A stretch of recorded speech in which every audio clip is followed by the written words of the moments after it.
Uma das maiores diferenças da Mostra de Tiradentes para outros festivais de cinema no Brasil e talvez do mundo é que a Mostra de Tiradentes não é só um espaço para cineastas, produtores, diretores exibirem seus filmes e os fãs de cinema conseguirem assisti-los em primeira mão. A Mostra de Tiradentes é um pouco maior do que isso, pois ela tem o Fórum de Tiradentes. Mas o que é isso? Bem, eu vou tentar explicar. O Fórum de Tiradentes é um encontro com diretores, produtores, roteiristas, operários do audiovisual, que visa discutir e trazer melhorias para o cenário audiovisual brasileiro. Esse ano ocorreu o terceiro encontro do Fórum, que reuniu vários colaboradores e autoridades do governo. Eu vou mostrar alguns trechos dos discursos de abertura e encerramento e depois falar sobre o que foi discutido, o que foi produzido nesse fórum, que foi a Carta de Tiradentes. Algo que será entregue ao poder público na esperança de trazer melhorias para o setor audiovisual brasileiro como um todo. Nós vamos discutir alguns tópicos da Carta de Tiradentes em um outro vídeo, então já curta e segue para não perder, pois ainda tem muitos conteúdos sobre a Mostra de Tiradentes para sair aqui. Casada com o ator mais bonito e nós estamos, eu tenho sempre o cuidado de tentar dialogar com todo esse nosso universo cinematográfico, nosso audiovisual, e acompanho o trabalho que são feitos também com as pessoas que precisam de línguas e sinais e estão produzindo muito bem. E também as pessoas que têm uma deficiência visual, né? E nós precisamos dialogar também com elas, tem feito também filmes interessantes e por isso eu sempre faço minha autodescrição para que eles possam acompanhar. Não vou dizer que eu sou autora da Lei de Línguas e Sinais. É a única coisa que eu confesso mesmo que eu tenho muito orgulho, porque a cada vez que eu vejo essa pessoa, e eu tenho vontade de um dia de aprender, apesar de ser centenário quase, mas eu acredito que nós deveríamos aprender também essa língua.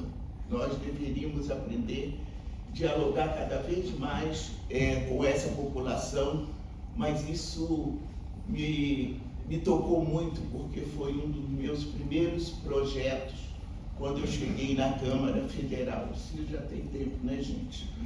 Mas 1987. E por isso eu me emociono, eu quero esse papel várias vezes.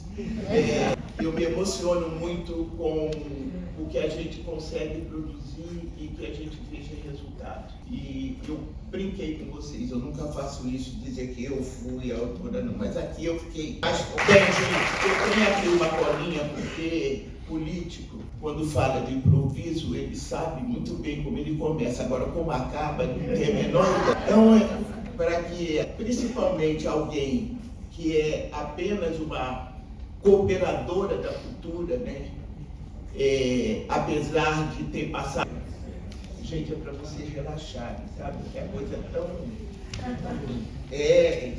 acho que, como todo mundo, né, a expressão corporal também ajuda nesse momento. Deixa eu falar para você. O desenvolvimento do audiovisual como política estratégica do Estado brasileiro, o audiovisual é uma indústria fundamental e transversal que impulsiona a economia e a cultura do país.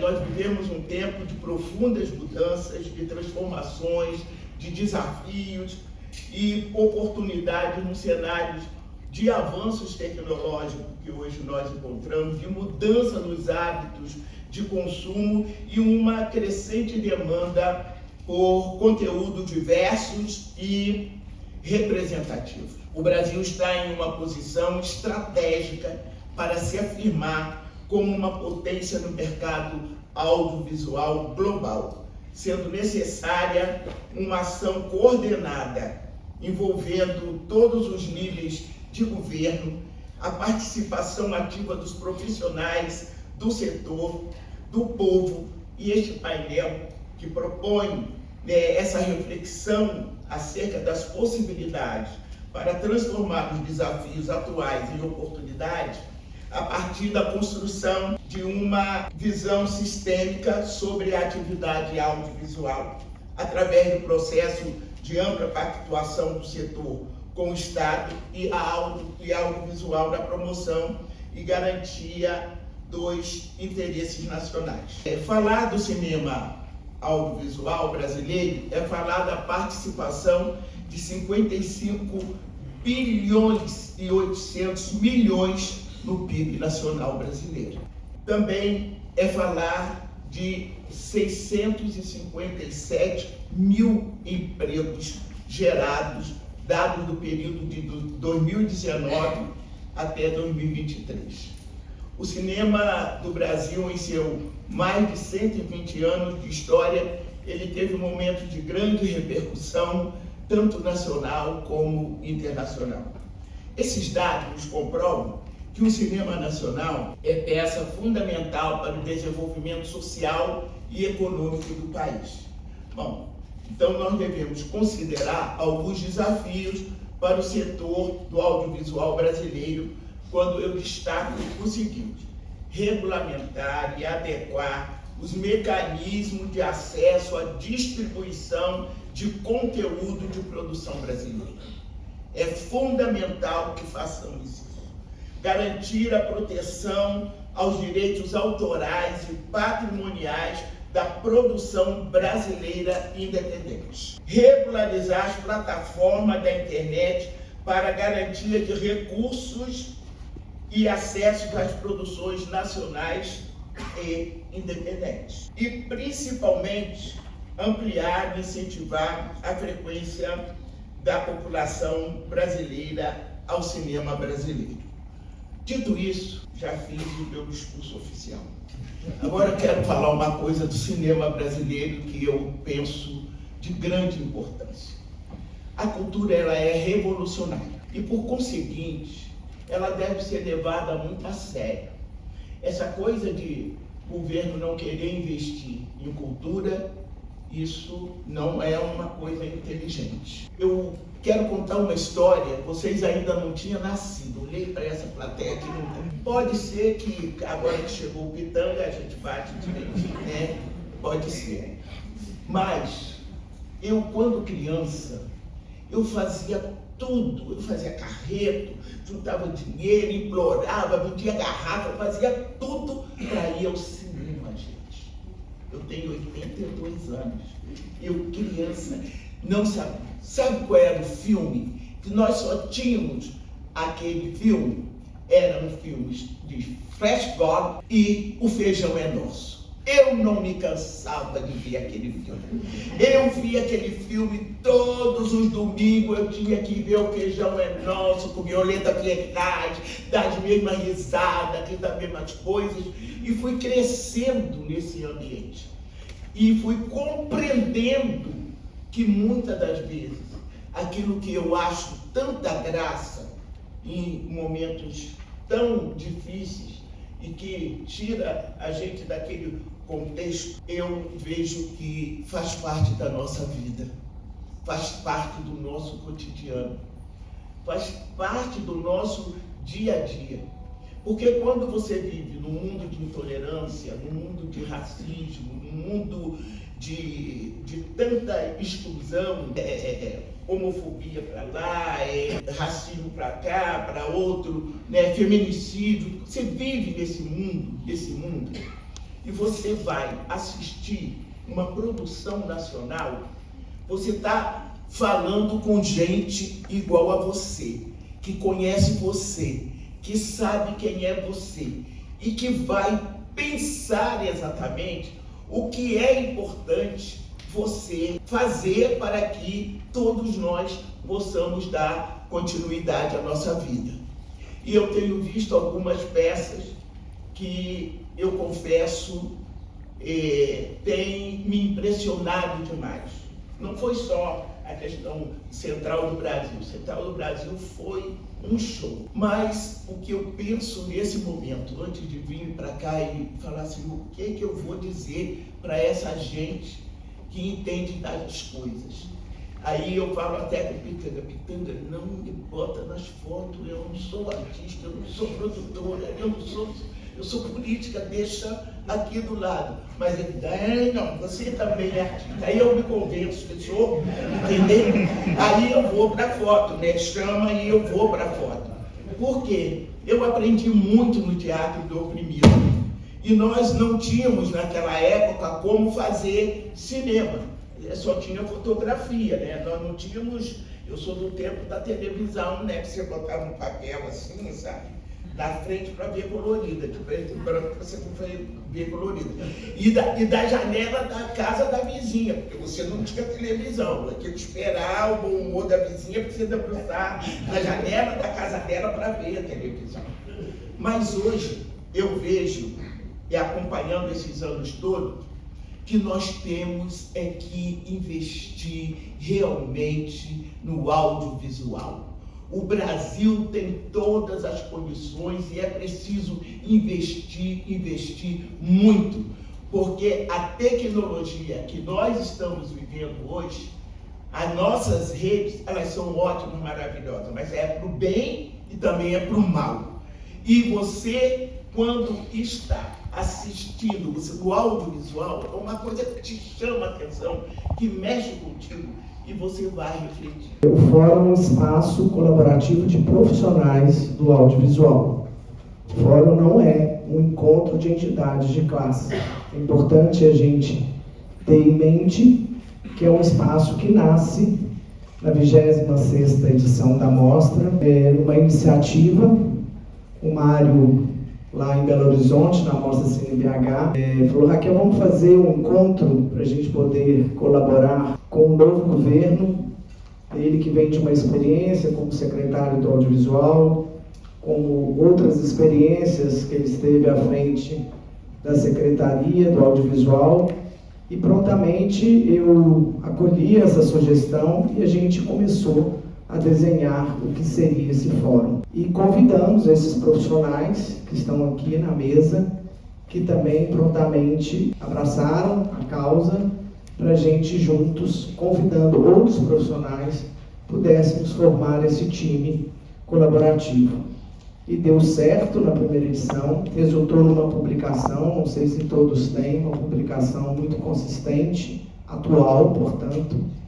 Na segunda edição, a gente renovou nosso compromisso de reunir, olhar e fazer uma reflexão sobre um ano de governo, um ano da reconstrução do Ministério da Cultura, da Secretaria do Audiovisual, sobre os avanços, e legitimamos aquilo que já estava desenhado como diretriz, como desejo, como anseio do setor audiovisual, e também definimos alguns eixos temáticos, sendo que prevaleceu, inclusive, a questão no momento muito urgente, que era da gestão compartilhada. E esse ano, o Fórum novamente se reúne com muito mais gente que o ano passado, 89 profissionais.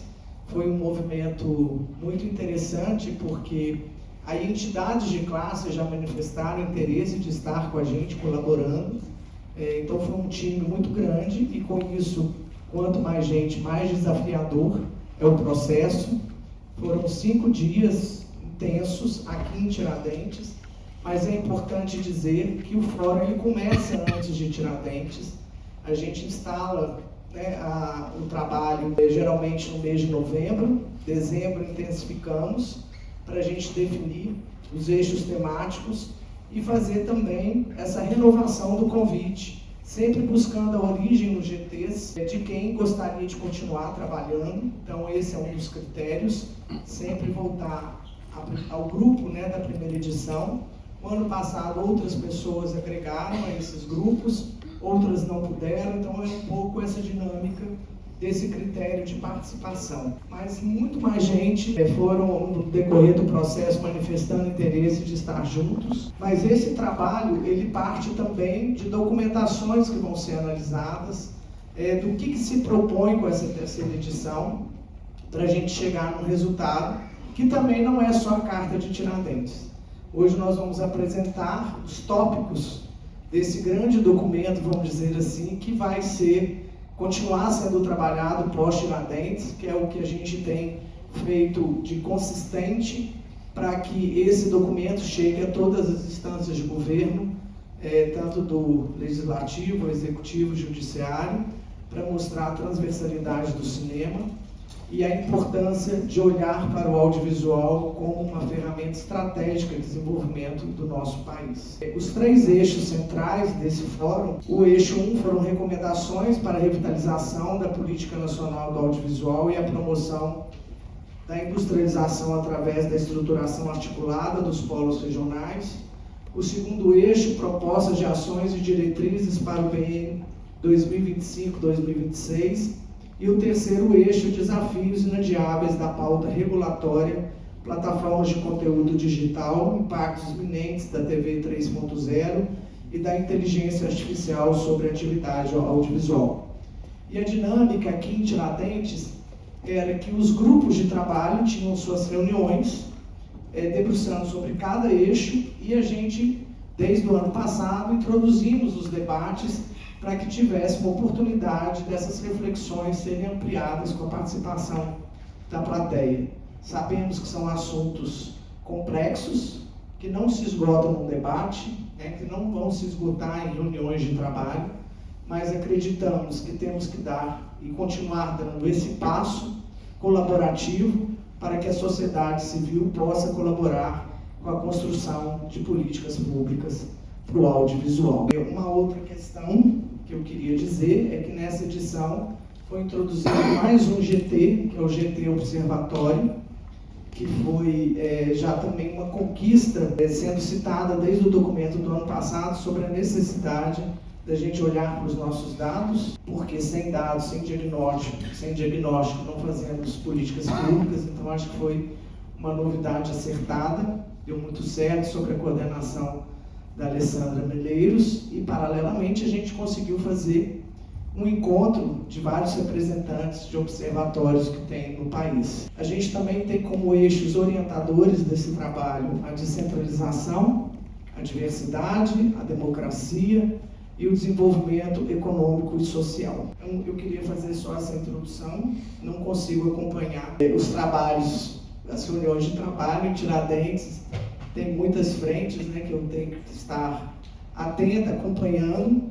Então eu vou passar para o Mário, que ele pode, juntamente com os demais da mesa, eu queria ouvir um pouquinho de cada um recado final, para a gente poder abrir também para perguntas, alguém quiser fazer. E na sequência das falas nós vamos fazer a leitura da Carta de Tiradentes. Obrigado. Esses discursos que vocês viram foram a da abertura e do encerramento do Fórum de Tiradentes. E, bem, o resultado disso foi a Carta de Tiradentes, que é um documento oficial que será entregue a autoridades públicas e que destacou 22 pontos. Eu estou olhando aqui o documento agora na minha colinha, mas tem 2 tópicos que eu quero conversar com vocês. Esse documento, eu acredito que todos os trabalhadores do audiovisual esperam que ele se tornem publicações e principalmente se tornem leis que vão ajudar as próximas gerações de cineastas a produzirem novos filmes. Os 2 tópicos que são importantes abordar é o tópico 3, regulação do vídeo sob demanda, VOD. E aqui ele diz: avançar com urgência a aprovação da regulação do VOD, a favor do setor e da indústria audiovisual brasileira independente e da soberania nacional. A articulação deve ser interministral, envolvendo a Ancine, liderada pelo Ministério da Cultura, encampada pela Presidência da República e de acordo com as proposições apresentadas pela Secretaria do Audiovisual neste fórum. Ok, o que significa isso? O VOD seria, numa explicação muito leiga, a Netflix, Amazon Prime, serviços de streaming, mas não é só isso, tá? Tem outras coisas, mas eu vou usar a Netflix e a Amazon Prime como exemplo. Esses produtos, essas empresas, elas vêm para o Brasil trazendo seus filmes e, devido a uma cota de telas, eles acabam necessitando colocar filmes brasileiros. Só que eles produzem esses filmes e deixam escondidinhos lá. Então, uma ou outra pessoa vão ver. Enquanto o enlatado hollywoodiano, ele coloca em destaque. Pode ser um filme muito bom, ruim. Pode ser um filme muito bom, mas ele vai estar em destaque. Em comparação ao filme nacional, poucos são os de fato que ganham destaque. E Bem, nós precisamos competir com o cenário internacional. Só que os campos de batalha são destinados e são controlados justamente por quem são nossos competidores. Mal explicando de uma forma leiga. Imagina que você tem um jogo de Copa do Mundo. E aí você tem o time do Brasil e você tem o time da Alemanha. O time da Alemanha treinou pra caramba, o time brasileiro treinou pra caramba. Mas o jogo Brasil versus Alemanha será na Alemanha, num estádio alemão, com torcida somente de torcedores alemães. Um outro brasileiro, só pra dizer que tem, mas 90% alemão.